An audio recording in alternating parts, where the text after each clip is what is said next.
Assalamualaikum warahmatullahi wabarakatuh. Assalamualaikum. Nama saya Azmi Rozali. Tadi pagi hadir, subuh kemarin hadir di Masjid Masya Rahman, Allah. Ustaz.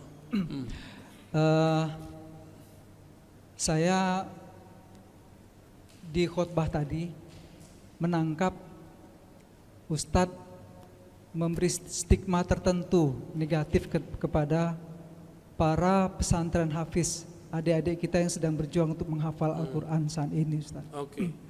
Dan itu hampir jatuh air mata saya mendengar hal itu disampaikan di khutbah. Pertanyaan saya adalah, sebelumnya kalau itu diucapkan oleh Presiden Amerika, kami sudah biasa, Ustaz. Saya sudah biasa. Kalau itu diucapkan oleh kaum buzzer yang membenci Islam, kami juga sudah biasa, Ustaz. Ini yang sekarang yang ngomong saya. Tapi gitu kalau kan? sekarang yang Oke. bicara itu, Ustaz, memang agak hampir jatuh air mata saya, Ustaz, mendengar Oke. itu. Jadi, Kenapa Bapak jatuh air matanya? Apa saya menyerang orang rumah tahfiz? iya, Ustaz. Bapak salah paham. Dari Ya. khutbah itu yang saya tangkap, itu Ustadz memberi stigma negatif kepada Oke, baik. para kelompok hafiz Al-Quran. Baik. Terima kasih. Assalamualaikum warahmatullahi wabarakatuh. Assalamualaikum warahmatullahi wabarakatuh. Bapak kira saya bukan orang rumah tahfiz? Saya orang rumah tahfiz juga, Pak. Bapak kira saya bukan penghafal Quran? Saya penghafal Quran juga. Saya punya sanad Quran juga. Tapi baginda Nabi mengabarkan nanti di akhir zaman akan muncul khawarij yatluna ayatillah rotba. Mereka kalau baca ayat itu rapi. Kita nggak paham maksudnya apa. Ternyata di akhir zaman menjamur rumah-rumah tahfiz. Disitulah masuk khawarij. Saya nggak menyalahkan rumah tahfiz, tapi saya menyalahkan kalau rumah tahfiznya kemasukan. Paham? Dari 2008 saya membersamai rumah tahfiz di Pamulang, di Ciputat, di sono. Kita ngajar mereka. Bahkan saya sampai sekarang masih ngulang-ngulang hafalan saya lah, ya. Masih. Nggak ada stigma negatif. Stigma negatif itu kalau rumah tahfiz sudah kemasukan, dan itu kejadian, Pak. Jamaah kita udah ngurus masjid sekian tahun. Ada anak tetangga ditaruh di rumah tahfiz. Rumah tahfiz namanya kayak sahabat gitu. Ya. Pas Ramadan ada surat dari madrasahnya untuk berceramah berkultum. Apa isi kultumnya? Dari awal sampai akhir menyalahkan amalan di masjid itu. Anaknya baru berumur 9 tahun. Kemasukan nggak? Kemasukan, Pak. Itu di sana, di pusat itu. Saya nggak tahu nasibnya kalau di sini. Maka supaya tidak kemasukan, tolong orang-orang sekitar atau praktisi tahfiz bersanad dalam Al-Quran, bukan hanya sanad bacaan, tapi juga sanad pemahaman. Jadi stigma negatif kita kepada orang yang menyusup kepada rumah tahfiz, bukan rumah tahfiznya. Saya mau tanya, Pak, dari dulu negeri ini sudah ada belum pesantren tahfiz? Bapak jujur, sekarang yang buka rumah tahfiz, hafiz gak? Jujur aja, Pak. Hafiz gak? Rentan gak kemasukan? Itu maksud saya, paham? Kenapa kita kalau mau mengirim anak kita tahfiz gak dikirim ke pesantren tahfiz? Di mana pesantren tahfiz di Indonesia paling maju?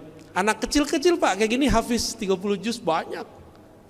RCTI kan baru muncul kemarin sore yang digawangi oleh Syekh Ali Jaber almarhum. Kalau di Kudus, di Krapyak, Pangandaran itu udah biasa bocah-bocah kecil hafal Quran. Tapi di Kudus ada syarat ijazahnya, nggak boleh ikut musabaqah, nggak boleh ikut lomba Quran, nggak boleh. Ada anak kecil hafiz Quran 30 juz, antum percaya nggak? Segede-gede gini. Kelas 6 SD udah ulang sekian kali. Masuk SMP udah belajar qiraat mereka sebagian. Kita ini giliran politik, Ustadz nggak boleh ngomong politik.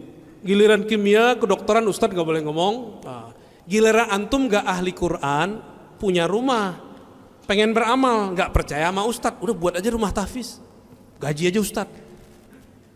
Kita ini siapa bisa gaji-gaji orang?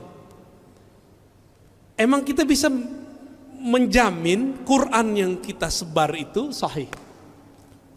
Ini mohon maaf nih orang-orang kaya ya, antum percaya deh sama Ustadz, percaya sama ulama yang bersanad.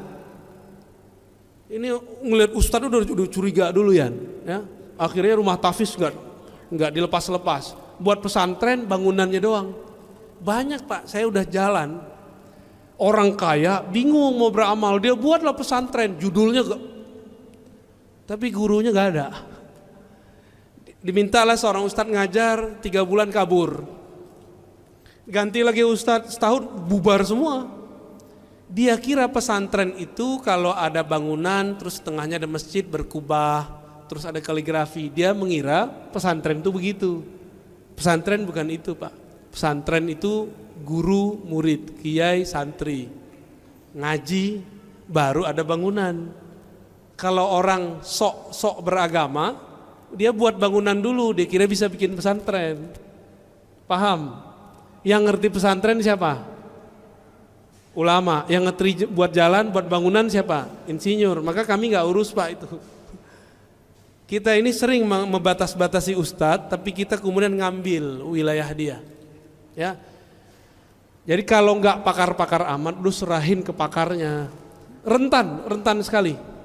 Dan Bapak percaya atau tidak, salah satu guru saya didatangi salah satu gerakan rahasia di dunia. Saya nggak usah sebut. Dan mereka mengatakan apa? Disampaikan ke kita waktu itu. Ini Bapak percaya atau tidak, ini bukan stigma negatif.